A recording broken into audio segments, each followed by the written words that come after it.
हो गया। तो चलो तो अब त्रिकोणमिति का अपन दिशा सवाल करना है ना। 8.2 1 कौन सी 8.2 तो देखो लिखा है कोसेक 45 अरे cos 45 डिग्री क्या है और दूसरा लिखा है sec 30 डिग्री क्या सही बैठ गया भैया sec 30 डिग्री और क्या है पीछे कोसेक 30 डिग्री। अब इसका अपन को क्या निकालना है मान। अपन ने पता है कि त्रिकोणमिति साइन सभी को बनाने आती है कि पहला ही क्या है अपन ने मान निकाला तो पहला साइन 0 का मान क्या है 0 से बड़ा क्या होता है 1/2 1/√2 3/2 लास्ट में क्या जाएगा इसी का क्या करेंगे उल्टा cos में करेंगे और tan का निकालने के दोनों का काटेंगे ठीक है।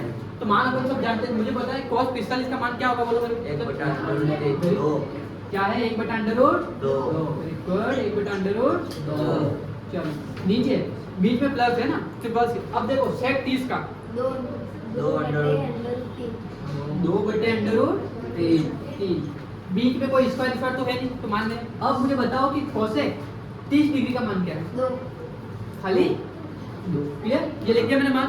अब क्या करना आप देखो थोड़ा बहुत प्रूफ तो यहाँ देख लो कोई किसी संख्या के नीचे एक कोई प्रॉब्लम होती है रख सकते हैं वैसे और उसी का उसका कोई महत्व होता नहीं है ना। नीचे एक हो तो उल्टा हटा दिया जाता है या कोई अपन को जैसे ही मतलब है ना कोई हेल्प मिलती है तो अपन क्या करते हैं नीचे एक लगा तो मैंने 2 के नीचे क्या लगा लिया 1। अब एलसीएम ले सकता हूँ मैं चलो तो इसको बढ़ाते तो ऊपर का तो क्या है 1/√2 देन इसका मैंने एलसीएम लिया था एलसीएम क्या है √3 हो जाएगा। सब जानते हो बताना पड़ेगा जानते हैं ना जो जानते हैं वो मानते हैं ना। तो क्या है √3 अब 3 का डिवाइड 3 से √3 का तो क्या आएगा 1 का मल्टीप्लाई 2 से तो क्या आ जाएगा 2 देन प्लस का प्लस अब √3 का डिवाइड 1 से तो √3 आएगा और उसका गुणा किस होगा 2 से तो क्या आ जाएगा 2√3 ये आया ये चला गई। चलो अब आगे बढ़े तो अपन को पता है कि जब कोई चीज गुणे में हो या भाग में तो ये भाग में अभी तो डिवाइड में तो वो मल्टीप्लाई या गुणे में आती है तो क्या हो जाती है उल्टी हो जाती है। तो देखो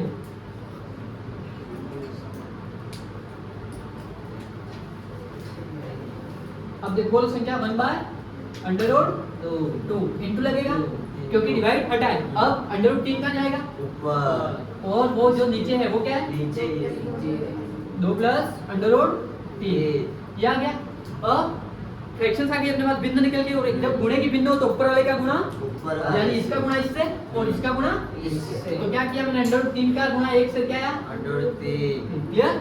अब यहाँ नॉर्मली क्या होगा मैं सीधा ही कर दूं तो देखो 2/2 ये आएगा और प्लस का प्लस और नीचे क्या आएगा तो √2 के 2 के 2 लेकिन √2 का गुणा √3 से होता है कि नहीं होता है होता है तो क्या आ जाएगा 6 हो गया ये निकल गया है। अब देखो कुछ कॉमन निकल रहा है मेरे हिसाब से 2 कॉमन निकल रहा है तो मैंने यहाँ पर √3 का 3 तो एज इट इज लिख दिया बाहर क्या निकला 2 तो अंदर क्या बचेगा √2 प्लस का और हाँ ये आ गया क्लियर। अब देखो अब इसका क्या करेंगे ये तो अंश है ये क्या है अब अपने पास एक ही ऑप्शन है कि इसका क्या करें परिमेयकरण और अपन सबको अपन अच्छी तरह से है ना जानते हैं कि परिमेयकरण में क्या करते हैं अपन हर का गुणा करते हैं लेकिन किसका जो साइन जिसकी प्लस है तो उसका क्या करते थे तो उसमें दिख रहा है क्या बराबर श्योर ये पार्ट भी आ रहा है चलो तब ये 2 तो आएगा नहीं है तो √3 और बटे क्या करेंगे बोलो 2/2 प्लस √6 ये बटे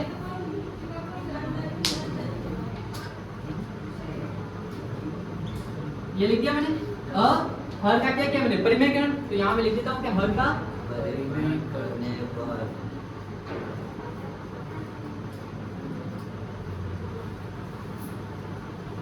ओके अब यहाँ क्या माइनस लिखेंगे उल्टा तो √2 माइनस √2 माइनस √6 ये आएगा।